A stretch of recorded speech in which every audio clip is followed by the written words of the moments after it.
During that time, I knew I was different. He know too much.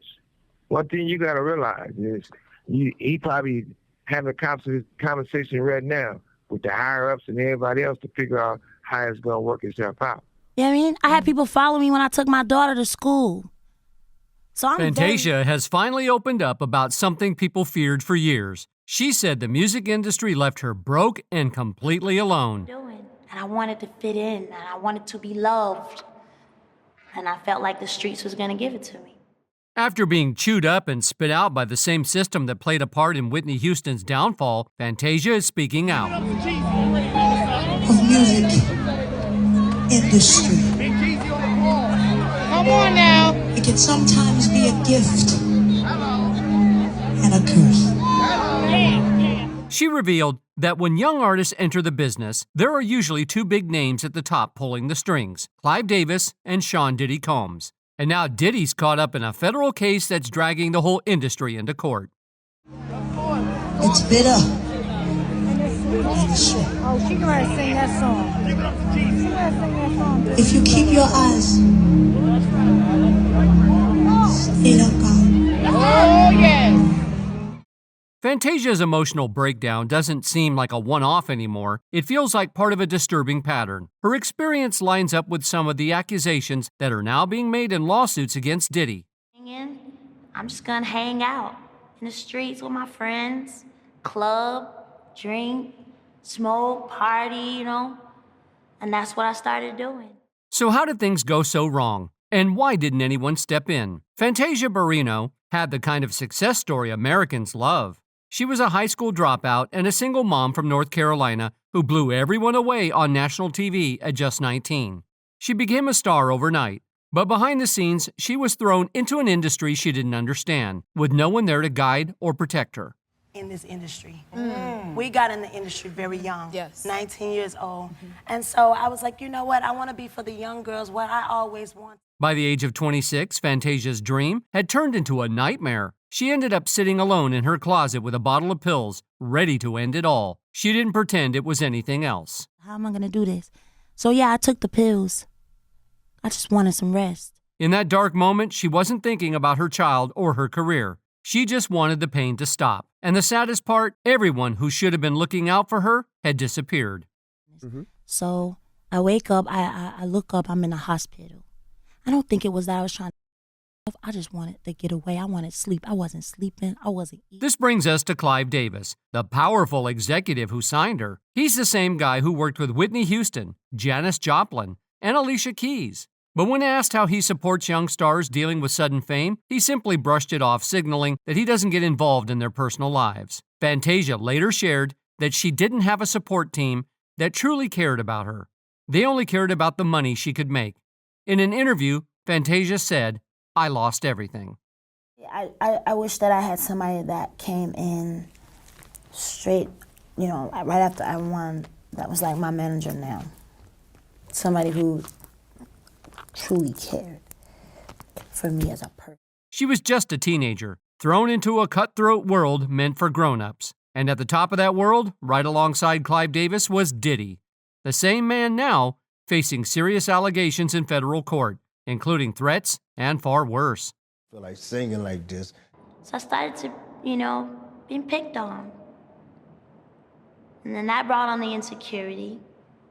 Very insecure. I didn't feel good enough. I didn't feel pretty enough. Former Danity Kane singer Dawn Richard recently gave a powerful and chilling testimony. She claimed that back when she was under Sean Diddy Combs' Bad Boy Records in the early 2000s, he once gave her a disturbing warning. According to her, Diddy told her that people who disobeyed or didn't follow orders could go missing. On May 16th, she testified that she saw this as more than just tough talk. It felt like a death threat. She said it sounded like people could literally die if they disappointed or crossed him. Clive Davis and Diddy were the big players shaping the industry. Fantasia, she was just another voice in a system. The 39-year-old star who shot to fame after winning Season 3 of American Idol back in 2004 revealed that despite her success, her bank account told a different story. Fantasia opened up about the struggle, saying it stemmed from being very, very green. She was still learning the ropes of the industry and adjusting to life in the Hollywood spotlight. You have to become a businesswoman and partner with the right people, but it's not really about love. She admitted, "It took me a long time to understand that. And it wasn't just about money." Fantasia said the hardest part was feeling completely alone. "Everyone who started with her vanished when things got tough. Nobody helped me clean it up. I had to do it by myself." That kind of isolation sounds a lot like what we've heard from other artists connected to Clive Davis, many of whom ended up broke, battling addiction, or dying alone. However, that wasn't all. Suge Knight backed up Fantasia's claims in an interview. In a jaw-dropping prison interview, former Death Row Records boss Suge Knight is pointing fingers, and he's not holding back. Because he know all the secrets. And if he get to running his mouth, it could be a bad look. I look at it like... Speaking to News Nation's Chris Cuomo, Knight claimed that Sean Diddy Combs and other big names in the music industry have done more damage to young artists than anyone could have ever imagined. From behind bars where he's serving a 28-year sentence for running over and K-ing a man, the 59-year-old Knight dropped some heavy allegations. He said the real damage in the industry starts when powerful executives push artists into dangerous territory, and he claims D's are at the center of it. "Those guys, they introduced C to my artists," Knight said in the phone interview. According to him, things took a dark turn once his artists signed with other labels. So once they got on Kane, once they got on D's, once they got on A, then that's when the weird stuff happened, he continued. "I think that's what took Puffy Combs down that lane." Knight didn't name names beyond Diddy, but he made it clear in his eyes the chaos surrounding Combs and others is the result of manipulation by powerful people behind the scenes. The convicted felon went on to allege that Clive Davis, Russell Simmons, and Andre Harrell used A and D's to compromise Combs' manhood. Combs was taught that. He got Usher as a kid. A, D's, S, Justin Bieber, and C, they do these things to take control. You choose to be gay, that's your preference. But they're doing this to people for control, Knight further claimed in the interview. And the shocking part? None of the men Knight mentioned, Davis, Simmons, or Harrell, have ever been charged with any wrongdoing related to his claims. However, to save himself from embarrassment, Clive had his spokesperson speaking on behalf of the 92-year-old music legend issue a statement that didn't mince words. "This is a completely fabricated thread that is being teed by an incarcerated felon," the rep said bluntly. Mr. Knight's assertions about Clive Davis are 100% false, as nothing of the sort ever happened. The spokesperson also added, "Clive is a mentor to artists, and in keeping with this, never ever condone any such inappropriate behavior." Clive Davis, former president of Columbia Records, and the force behind the careers of icons like Whitney Houston, Barry Manilow, and Aerosmith, has never been accused or convicted of any physical crimes. Still, his unwavering loyalty to Diddy has raised questions. In January, following Cassie Ventura's explosive lawsuit accusing Combs of R, Davis chose not to distance himself. Instead, he kept Diddy on the guest list for his annual pre-Grammy bash. Puffy is perennially invited to the party. He's always on the list, a source told Page Six at the time. While Clive worked to protect his reputation, many were already raising eyebrows over his close ties to Diddy. At the time, Diddy was known for throwing infamous parties where, according to legal statements, all kinds of activities took place, and everything was allegedly caught on tape. For Danish, the industry need to be built over. You have all these executives that's somebody was their father, their grandfather, or all these type of stuff, and they don't give people an opportunity to grow. Many believe that if those recordings were ever made public, Diddy wouldn't be the only one in trouble. Clive might not be able to shield himself either. So while Knight's and Fantasia's claims stirred up headlines, Davis's camp is making it clear they're not having it. And with Diddy already under intense scrutiny amid ongoing investigations, Knight's claims are only adding fuel to a fire that's far from burning out. We need more of that. You know what I mean? We need more men to stand up and lead the way. Most women are trying to be the leader. That's why you can't find a man. You can't be the king in the house. Now, with Diddy caught up in federal court cases and his past ties to Clive being looked at again, people are starting to look back at Fantasia's toughest moments differently. Was she nearly another victim of a toxic industry machine? Or one of the few who actually survived and told the truth? Fantasia didn't just get famous young. She got famous without protection. At 19, she had no mentor, no one to help with contracts, no one to guide her financially. She's been honest about that from the start. By now, we all know what happens when someone enters the industry at a young age. The powerful executives rarely show mercy. So now everybody telling on everybody. Everybody drinking more. Everybody doing more powder. Everybody doing those little sick little moves of guys waking up with their butt sore. That type. Right after her American Idol win, Fantasia's own father shocked everyone by suing her for defamation because of what she wrote in her memoir. Meanwhile, Clive Davis had placed her under J Records, which released her first 2 albums. The first one did well, the second flopped, and just like that, the smiles from boardrooms disappeared, and so did the money. Not just once, but twice. That's not just bad luck, that's a broken system. And the more you look into it, the more it feels like Fantasia was never really set up to succeed long term. Not with Clive, and definitely not in an industry that keeps profiting off young, vulnerable black women, only to toss them aside once the spotlight fades. But the damage wasn't just financial, it cut deep. When Fantasia took on the role of Celie in The Color Purple, she connected to it in a way most couldn't understand. A character discarded and silenced by her father, Fantasia knew that feeling too well. Years later, when she was offered the same role for the 2023 film, she almost turned it down. That hesitation wasn't dramatic. At what were you, 19 years old? Yeah. Do you feel that you were prepared for that experience? No way. No, I wasn't. Back in 2007, when she first played Celie on Broadway, she said the pain came home with her every night. Nobody ever taught her how to leave the character behind, except for Taraji P. Henson. Fantasia wasn't just acting. She was reliving all the pain, the industry the personal heartbreak, and years of carrying it all alone. The more you compare it, the more it starts to mirror Whitney Houston's story. Both came from gospel backgrounds. Both shot into fame at a young age. Both were tied to Clive Davis. And both fell under immense pressure. The difference is, one didn't make it.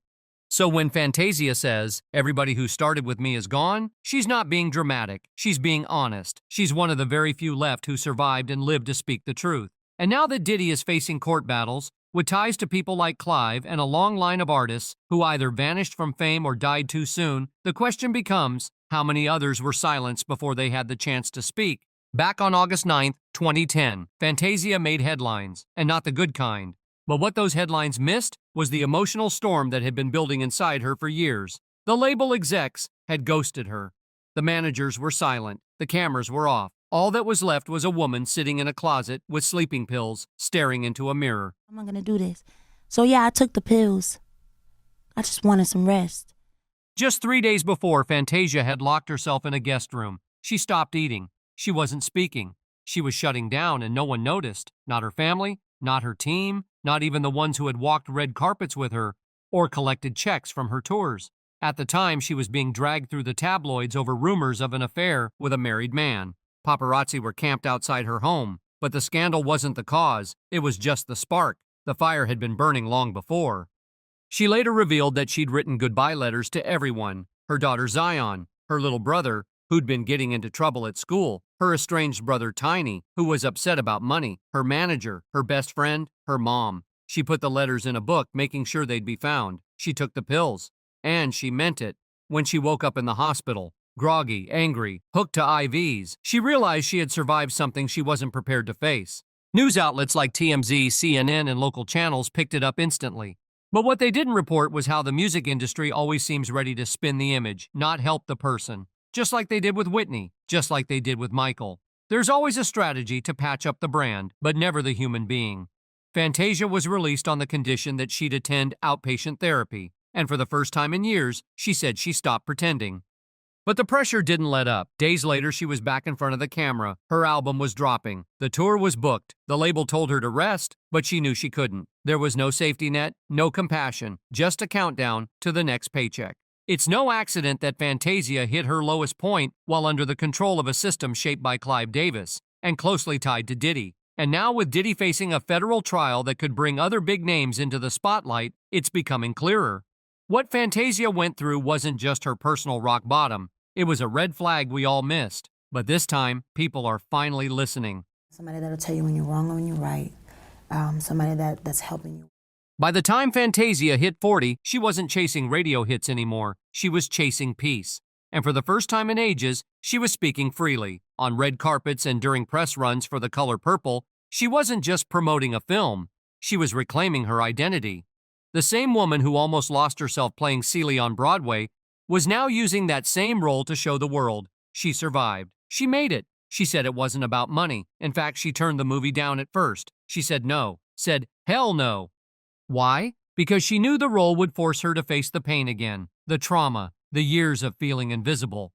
But this time she wasn't alone. She had a support system. She had her family. She had therapy. She had control.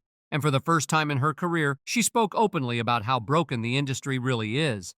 The labels didn't protect her. The executives didn't have her back. But somehow she still made it through. And when someone called it a comeback, Fantasia cut that off real quick. This wasn't a return. She never had to name names. She didn't have to. Her journey said it all. Her scars spoke louder than anything she could say out loud. But in 2025, with Diddy on trial and Clive Davis's name coming up again in conversations about manipulation, exploitation, and the tragic deaths of artists, Fantasia's survival means even more. Now we see the pattern, and we're hearing the stories. Whitney Houston didn't survive. Janis Joplin didn't survive. So many women connected to Clive, whether through contracts or careers, never made it out. Fantasia almost didn't either. And let's not forget those tied to Diddy, who also didn't make it. Is it just a coincidence? No, people don't believe those stories anymore, especially after the many cases against Diddy. These aren't just accusations, there's real evidence, which is why Diddy ended up in jail. But it didn't stop there. Diddy still has artists like Usher and Justin Bieber in his grip because they got caught up in his world too early when they shouldn't have. Fantasia's story was the same, but she fought her way out of the darkness they left her in. She started over from nothing and rebuilt her life. She learned how to cook for herself, drive herself around, and pay her own bills. Not because she wanted to prove something, but because there was no one left to do it for her. That's exactly what the industry didn't expect. They were banking on another breakdown, another sad headline, and some vague statement followed by quick tributes. But Fantasia didn't break. She made it through. She watched the very system that almost crushed her get taken to court. She saw the powerful men who once seemed untouchable finally face the music. And she saw a new generation start asking the hard questions about contracts, about power, about how to survive. Fantasia doesn't need revenge. She doesn't have to name Diddy or Clive. Her life says it all. Her music, her faith, her fight, it speaks louder than anything the industry ever could. So when she says, "To God be the glory," she's not just talking about herself. She's speaking for everyone who didn't make it out, because this time she did. And that makes all the difference. With Diddy behind bars, many people expect the same truth to come out about Clive and what he allegedly did to so many in the industry. Was Clive the one who stood by Diddy through all the chaos and somehow escaped unscathed, leaving Diddy to take the fall? What do y'all think?